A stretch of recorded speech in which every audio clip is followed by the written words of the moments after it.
I was the company's top salesman, but I never clocked in or out, and I rarely showed my face in the office. 2/3 of the employees had never even seen me. Still, I had single-handedly propelled our sales to #1 in the industry, leaving every competitor in the dust. Who would have thought that on the day year-end bonuses were handed out, the new sales director would fire me just because I stepped into the office with my left foot first? When I asked what kind of nonsense that was, he sneered, on the grounds that I'm the future master of this company. He said, lips curled with arrogance, "You just got lucky and closed a few big deals, all thanks to the company's client list. Let me tell you something, sincere Sterling, whoever the company backs becomes the top salesman." I laughed bitterly.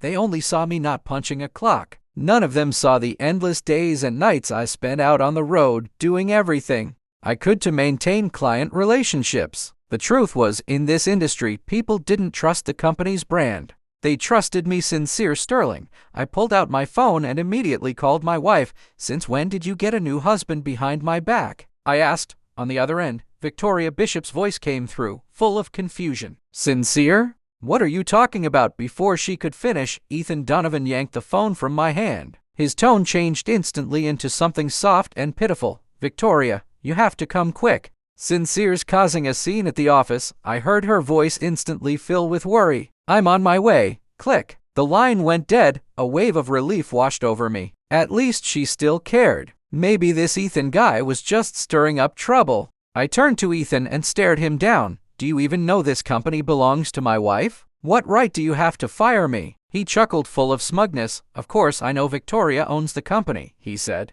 "She's the one who hired me as sales director with a very generous salary, I might add." He leaned in, voice lower now, dripping with pride. "Victoria and I have been childhood sweethearts for 20 years. You're just a lucky little salesman living off her charity. What makes you think you can compete with me?" That's when I recognized him. I'd seen him once while meeting with a client. Back then, he was working as a gigolo in a nightclub, shamelessly nestled in the arms of an older rich woman, pouring her drinks like a loyal pet, and this was the man Victoria had chosen. By now, the noise had drawn in most of the office. People started whispering, pointing toward us. "Who's that arguing with Director Donovan?" "I don't know. Does he work here?" "I think that's the top salesman, sincere Sterling. The guy nobody's ever seen." "Oh, him? So arrogant. He's just riding Miss Bishop's coattails. Haven't you heard? Director Donovan and Miss Bishop are inseparable now, totally. I saw him feeding her cake the other day."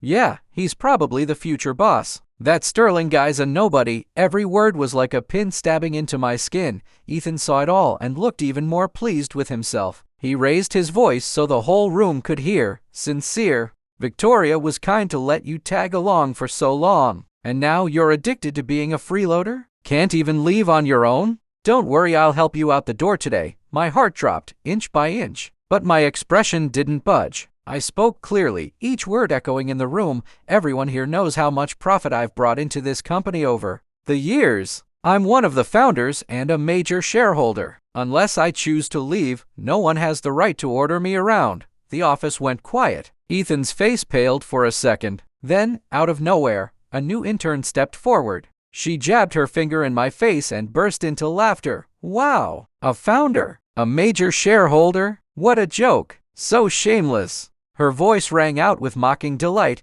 "You just got lucky closing a few big deals by selling yourself drinking with rich old women. That's the only reason you have client data. Of course, you're the top salesman." Others started chiming in. "Exactly. Give us that data and we'd crush it too. A real leader is someone like Director Donovan. He's taking all of us forward." She spoke with such passion, you'd think she was delivering a speech at graduation. My whole body trembled with anger. I stared her down. "Every single one of those clients," I said, voice like ice, "I earned. One trip at a time. One drink at a time." I looked around the room. My gaze landed on the intern and Ethan. Only those without talent insult the efforts of others. Her face went pale. She opened her mouth to speak, but right then, the sharp click of high heels rang out across the office. I turned toward the sound and saw her, Victoria Bishop, my wife, striding in like a storm. I stepped toward her, hopeful, but Ethan moved faster. He pulled her into a half embrace.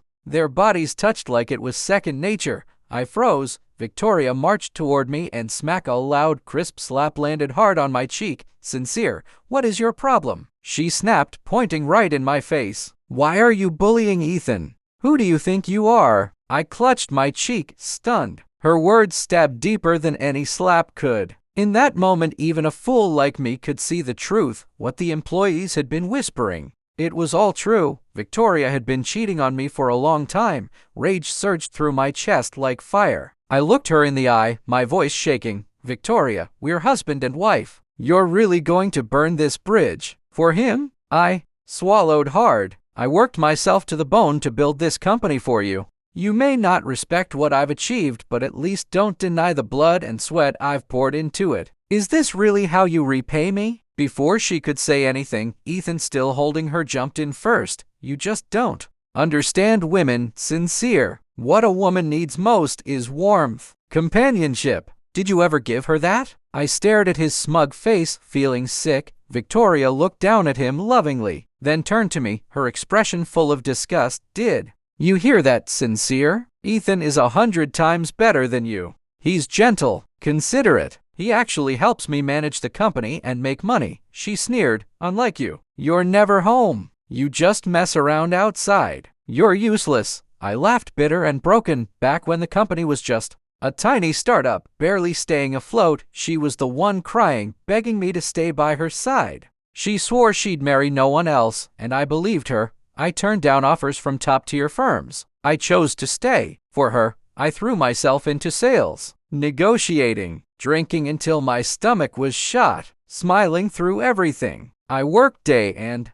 night to give her a good life, and all the while, she was cozying up with her childhood friend. Everything I sacrificed for her she now saw as something she deserved. My long absences? They'd become her excuse for cheating. I stared at the pair of them, heart turning to ice, and right there, in front of everyone, I asked her, have you forgotten that I'm the one who brought in almost every single client this company has? Aren't you even the slightest bit afraid that if I walk away, this entire company will go under? But they just laughed. All of them. Victoria, Ethan, the sales department. They'd always resented me, the guy who never showed up but still dominated the charts. Haha. What's he smoking? He thinks the company depends on him? What a joke. Director Donovan's here now. Who needs that clown? Victoria's laugh joined theirs, cold, sharp, and cruel. Sincere, get this through your head. You're just a salesman. And soon, you won't even be that. She looked at Ethan and smiled sweetly. I have him now. He's 10 times the man you are.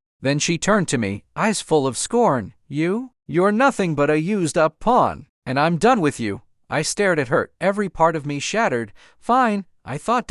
So be it. I looked her dead in the eyes. In that case, let's get a divorce. I'll give you what you want. Ethan looked at me like I'd just told the funniest joke he'd ever heard. Without a word, he reached into his briefcase, pulled out a document, and flung it straight into my face. Take a good look, he sneered. See who the real other man is. I bent down and picked it up. As I opened the booklet, my heart sank. It was their marriage certificate. For a second, my mind went completely blank. I couldn't process what I was seeing. Victoria stood there, triumphant. That's right, she said. The marriage certificate I had with you, it was fake. Just a way to keep you tied down, to make you work like a dog and bring in money. She sounded almost relieved. Now that the company's stable and I have Ethan helping me, you're just dead weight. And by the way, none of your so-called assets have anything to do with me. So go ahead, get lost. I wanted nothing more than to tear both of them apart right there. But I held back. Instead, I locked eyes with Victoria and asked calmly, if the marriage was fake, fine. But the shares, those are real, right? I'm a shareholder. So if you want me out, liquidate my shares and pay me what I'm owed. My shares were significant. Taking me out of the picture would cost her dearly. But Victoria just raised an eyebrow, lips curling into a smirk. Shares? What shares? Are you delusional, Sincere? She laughed. Those documents were just things I tricked you into signing to mess with your head. Then she reached into her purse, pulled out a set of keys, and tossed them to the floor with a metallic clink. That old rundown showbox apartment we bought when we got married. Take it. Consider it your severance package. Now, get out. I nodded slowly. Good. Very good. I turned to leave this disgusting circus, but her voice stopped me. Wait, she snapped. That 9-figure deal you're working on, hand it over to Ethan, and leave all your client files behind. If you don't, I'll sue you for stealing company trade secrets and have you thrown in jail. I didn't bother arguing. I wasn't going to waste another second on either of them. Without turning back, I took a USB drive from my briefcase and casually tossed it over my shoulder. Ethan and the sales staff exploded in cheers behind me. It was like they believed my departure would cause money to rain from the sky. None of them realized that without me, the clients would never sign a single deal. I looked at the celebrating crowd, then turned back one last time to stare at Victoria. Victoria Bishop, I said, I wish your company a very speedy bankruptcy. Then I turned to Ethan. You? An incompetent fool like you, calling yourself a sales director. Just wait, you're going to run this company straight into the ground. Ethan immediately put on a fake look of sympathy, wrapping an arm around Victoria's shoulder. Victoria, don't be angry, he said softly. He just got fired. He's acting out. It's all nonsense. But Victoria didn't try to hide her hatred. She looked at me, full of contempt. Sincere, you're just jealous. Ethan is 100 times more capable than you. Just watch. He'll show everyone what a real top salesman looks like. I smiled faintly. Good, I said. I'm very curious to see how your empty suit of a man becomes a legend. Victoria went ahead and handed over full control of the company's sales operations to Ethan. As for her, she slipped right back into her old habits, checking attendance logs like a schoolteacher, then spending the rest of her day posting pictures of her perfect life on social media. She must have forgotten it was me who turned her life around. From that 300-square-foot dump to a luxurious 2,000-square-foot condo. All the extravagant designer junk she filled her house with, that was me. One contract, one drink, one client at a time.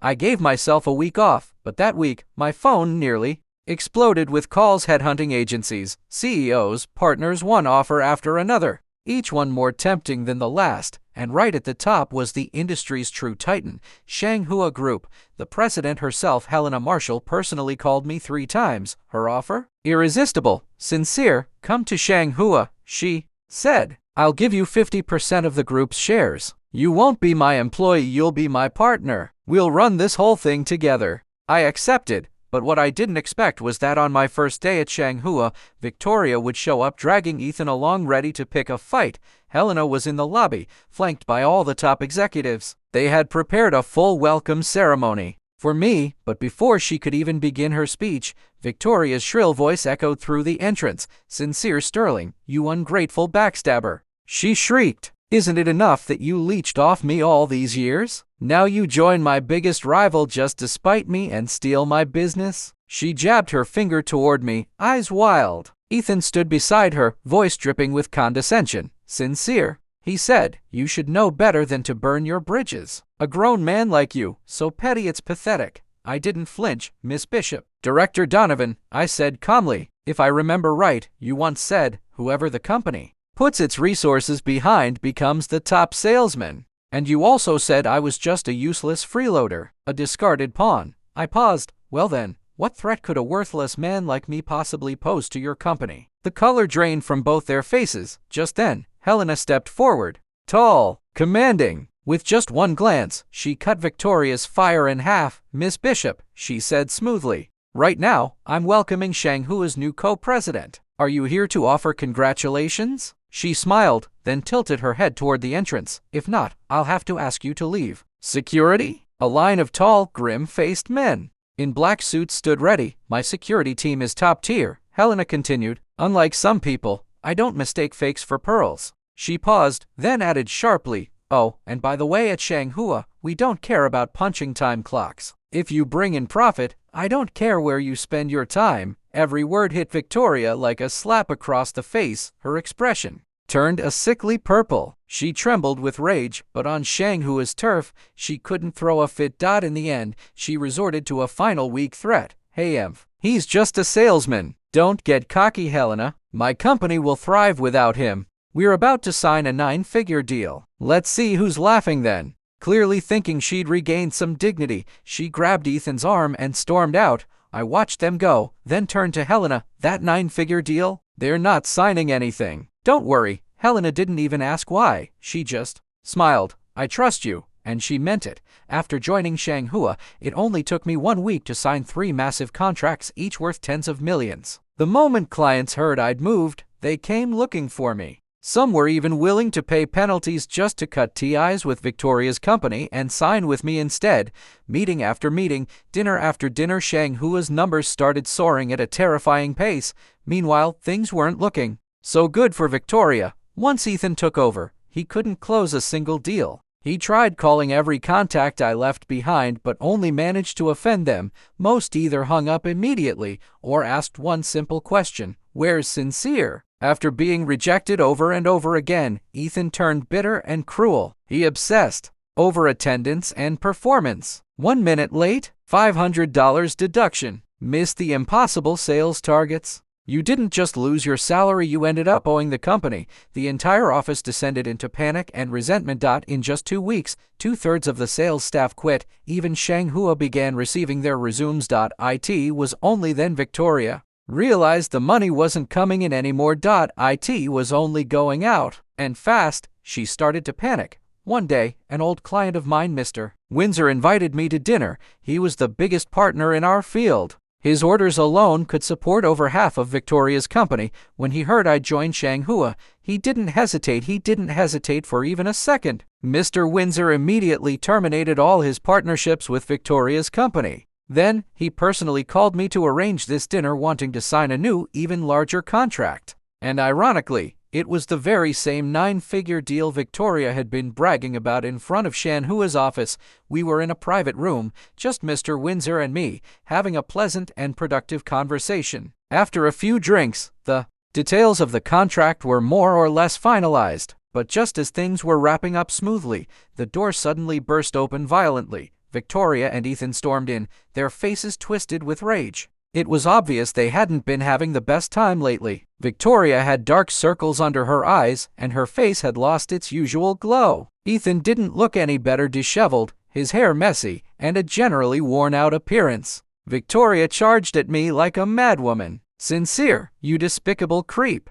You stole my deal!" She launched into a tirade, hurling vile insults that were unbearable to listen to. Meanwhile, Ethan switched gears instantly. He slapped on a flattering smile and sidled up to Mr. Windsor like nothing had happened, personally pouring him a drink. "Mr. Windsor, did we do something to offend you? You're a generous man, please give us another chance. We promise to show our utmost sincerity." Then, he turned on me and started trying to drag my name through the mud. "Don't be fooled by him. He's just a social climbing freeloader who cuts corners and steals business. A man like that, with no business ethics, shouldn't be trusted." But Mr. Windsor wasn't just anyone. He was a veteran shark in the business world, with decades of experience navigating rough waters. He didn't even spare Ethan a glance. He calmly put down his glass and looked at both of them with a chilling expression. "First, I never signed any formal contract with your company, so there's no such thing as Sincere stealing your deal.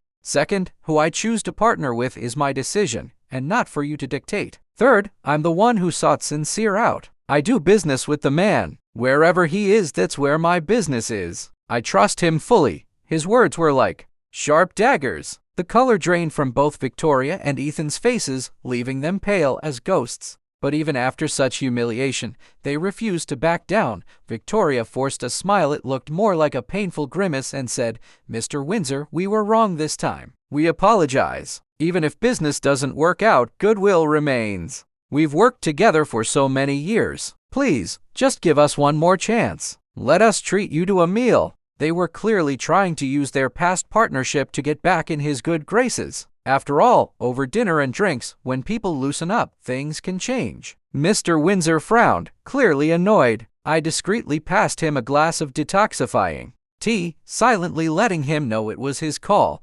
Maybe out of some distant sense of respect for the years they'd worked together, Mr. Windsor finally relented. "Fine. Tomorrow night, 7 o'clock. Same place." Victoria and Ethan lit up like kids getting free candy. They thanked him profusely. But Mr. Windsor, irritated by their constant chatter, waved them off. "That's enough. Go. Don't disturb my meeting with President Sterling." Only then did Victoria seem to realize I'd been sitting there the whole time, silent, just watching them like they were performing a play. Her face twisted in shame and fury. She glared at me with a look of pure hatred. Before I could even begin to interpret what her stare meant, Ethan dragged her out and they hurried away. Later that night, after seeing Mr. Windsor off, I felt a bit drunk and my head was spinning. I decided to head back to the so-called marital home. To my surprise, there was someone standing by the door. It was Victoria. She was all dolled up, makeup done flawlessly. The moment she saw me, her eyes lit up and she rushed over, tears brimming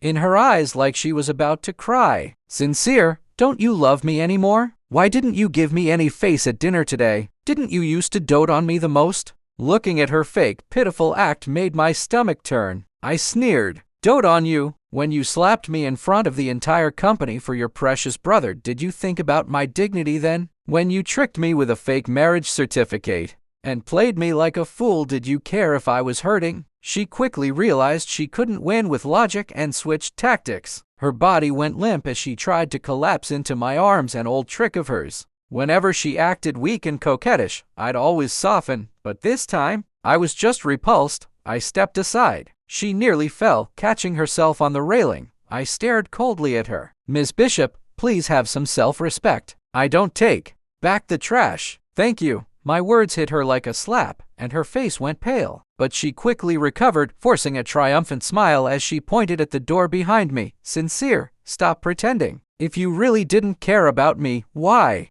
would you still keep our marital home? You still love me, don't you?" Only then did I remember I'd been so busy with work I completely forgot to contact the real estate agent about selling the place. I looked at her smug, self-important face and said flatly, "You're overthinking it. I listed this place a while ago. I just came back to pack my things for the handover tomorrow." The smile froze on her face. She stared at me in disbelief. You're selling our home? Sincere, you heartless man. You used to say you'd love and cherish me forever. It was all lies. I was honestly stunned at her shamelessness and double standards. I didn't even want to engage. Arguing with her would only make me dumber. I walked right past her and left, heading to the luxury Riverview condo I'd recently bought. The next evening, I had another dinner meeting with a client, coincidentally at the same restaurant where Mr. Windsor was supposed to meet Victoria and her team. As I arrived, I saw them again, and this time,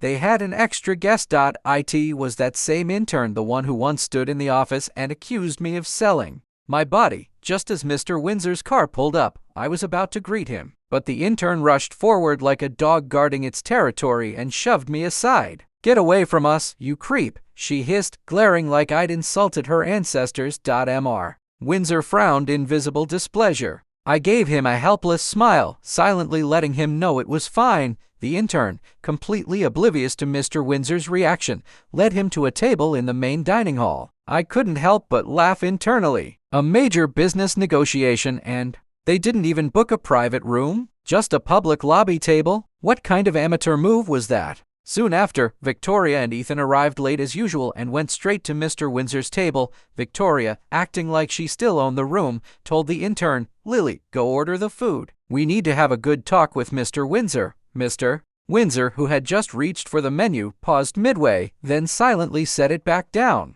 My own client hadn't arrived yet, so I went up to the second floor corridor and settled into a quiet corner to watch the show below. The moment Victoria and Ethan sat down, they jumped into full sales mode, pouring wine for Mr. Windsor. They didn't even wait for food, they went straight into pitching. Victoria started bragging about their company's so-called brand upgrades. Ethan followed up like a bad actor reading a script, rattling off product features that sounded like generic brochure fluff. It was empty, soulless. Mr. Windsor was clearly getting irritated, shifting restlessly in his chair. Victoria didn't notice a thing. She kept pushing wine on him. "Mr. Windsor, you must try this. It's a private vintage from abroad. I brought it just for you." Finally, Mr. Windsor had enough. He slammed his glass down on the table with a loud thud. "Miss Bishop, I haven't had a single bite of food and you're already trying to get me drunk enough to send me to the hospital?" His voice wasn't loud, but it was sharp, and everyone nearby heard it. Victoria and Ethan froze, stunned. They had clearly overplayed their hand. Immediately, they began groveling. "We're so sorry, Mr. Windsor. We were too eager. Please don't be angry. Please, just..." Then, the intern Lily came back from ordering, her face practically glowing with pride.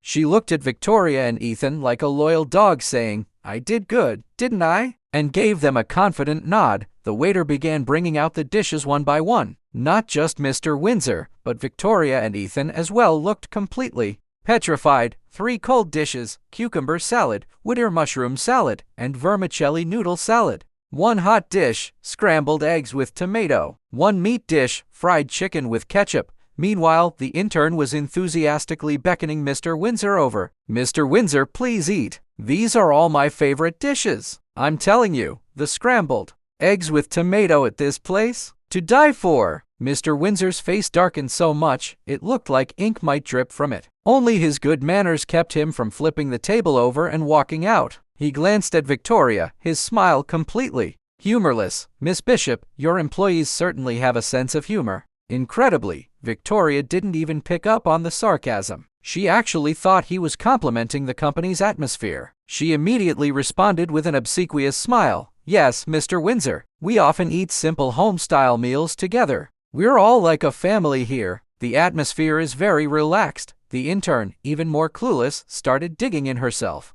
Her mouth was full when she blurted out, "Mr. Windsor, you have no idea. Our company can barely afford to pay base salaries right now. Miss Bishop said we had to cut costs, so I carefully picked out these dishes. But I read online that big shots like you are tired of fancy food and prefer, kids' food. If you like this, maybe you could help us out and give us another chance." Then she picked up a piece of fried chicken, gave Mr. Windsor a playful wink, and whined, "Mr. W, pleasey." Ethan wasn't sitting idle either. He was trying to serve Mr. Windsor. The plate of vermicelli salad was slippery and hard to handle. In an attempt to show sincerity, he actually stood up, stretched his arm across the table, and shakily dropped a clump of noodles into Mr. Windsor's bowl. The whole scene was as ridiculous as it was cringe-worthy. From where I sat upstairs on the 2nd floor, I was about to burst into laughter. Mr. Windsor finally snapped. He stood up suddenly. Enough. He looked at the plate of tomato eggs and fried chicken, then at the 3 fools sitting in front of him. "Miss Bishop, I was originally willing to give you another chance, but now I see that without sincere sterling, your company has fatal flaws and doesn't seem to value this opportunity. Since that's the case, let's forget it. Don't bother contacting me again." With that, Mr. Windsor turned and walked out without so much as a backward glance. Victoria, Ethan, and the intern just sat there staring at each other, completely dumbfounded. Then suddenly, Victoria stood up and began flipping the plates of food onto the intern's face, screaming at her in a fit of rage. "What kind of idiot orders this crap for a client dinner? Do you have any idea what you've done? You've ruined my company." The intern, refusing to be outdone, flipped the entire table over and started mocking Victoria and Ethan. "And you think you're any better? You kicked Sincere out and replaced him with this idiot director, telling us to witness the rise of some so-called top salesman. And look at the result. I worked my ass off for a whole month, didn't earn a single penny, and ended up owing the company money. I'm going to the labor board to report you." After her outburst, the intern even grabbed the leftover fried chicken and stormed off. The show was over. Just then, my client arrived. I headed downstairs to greet him. As I was about to lead him to our private room, I heard Victoria call out to me. Her eyes were red, filled with tears. She glared at me, her voice trembling with rage. "Sincere, you must be feeling pretty smug right now, huh?" I looked at her. I didn't even bother replying. I just turned around and led my client into our private room. After that dinner, Victoria's company completely collapsed. Losing Mr. Windsor, their biggest client, caused an instant break in their cash flow. They couldn't pay their employees, who left in droves. Suppliers showed up to demand payment and ended up blocking the entrance. In just 1 month, the company I had poured my heart and soul into was bankrupt. Meanwhile, Helena and I led Shanghua Group into the stratosphere. We soared and eventually ranked among the world's top 100 enterprises. The future ahead looked bright. I was motivated every day and filled with satisfaction from our success. One day, I happened to drive past Victoria's now defunct company. The sign had been taken down, and the whole place looked bleak and abandoned. The roll-up door was shut tightly, and only a few stubborn debt collectors loitered outside. I never expected Victoria, with her sharp eyes, to come running out of a small convenience store across the street. She threw herself in front of my car like a madwoman. She was So thin she was nearly unrecognizable, her face sallow, her eyes full of desperation and madness. She banged on my window, crying and screaming, "Sincere, I was wrong. I know I was wrong. The company can't survive without you. Please come back. If you come back, I'll forget everything that happened." Listening to her shameless words, I couldn't help but laugh. I rolled down the window and gently pushed her away. "Miss Bishop, you're mistaken. I'm just a humble salesman. I couldn't possibly accept such a grand honor. You should stop putting me on a pedestal." Seeing that I wasn't moved, she tried one last desperate offer. "Sincere, if you come back, we'll get married. I'll give you the company. No, I'll give you everything. All the shares will be yours." I laughed again and looked at her like she was a clown putting on a tragic performance. "Victoria, I came here today because I wanted to see the wreckage you made of the company I built with my own hands. And I must say, the destruction is even more spectacular than I imagined. I used to love you, so I gave you everything. But now, I don't love you anymore. In fact, I find a cheating, clueless woman like you completely repulsive. Do you honestly think there's anything left about you that I'd ever want?" My words shattered her final delusion. She stood there like she'd been struck by lightning, trembling, before collapsing to the ground. It finally sank in that I was truly never coming back. Later, I heard some things about her, that Ethan Donovan guy. He ran off with the last of her money after the company went bankrupt. When Victoria tracked him down, she discovered he wasn't some elite professional returning from overseas. He'd gone right back to his old job working as a gigolo in a nightclub. What truly broke her was discovering she was pregnant. During a prenatal checkup, she was also diagnosed with an incurable STD. The next time I saw her, it was on the local news. The report said a woman with the surname Bishop stormed into a high-end club and got into a violent altercation with a male employee. They attacked each other, screaming and cursing, each blaming the other for their downfall. Victoria Bishop died on the scene from dozens of stab wounds. Ethan Donovan was sentenced to life in prison for intentional homicide. I turned off the morning news on the TV. Sunlight poured through the floor-to-ceiling windows, filling the living room with warm light. Helena Marshall walked out of the kitchen carrying a beautifully arranged breakfast and handed it to me. "What are you watching so intently?" I took the sandwich she made and took a bite. "Nothing. Just watching a comedy." Outside the window, a brand new day had begun.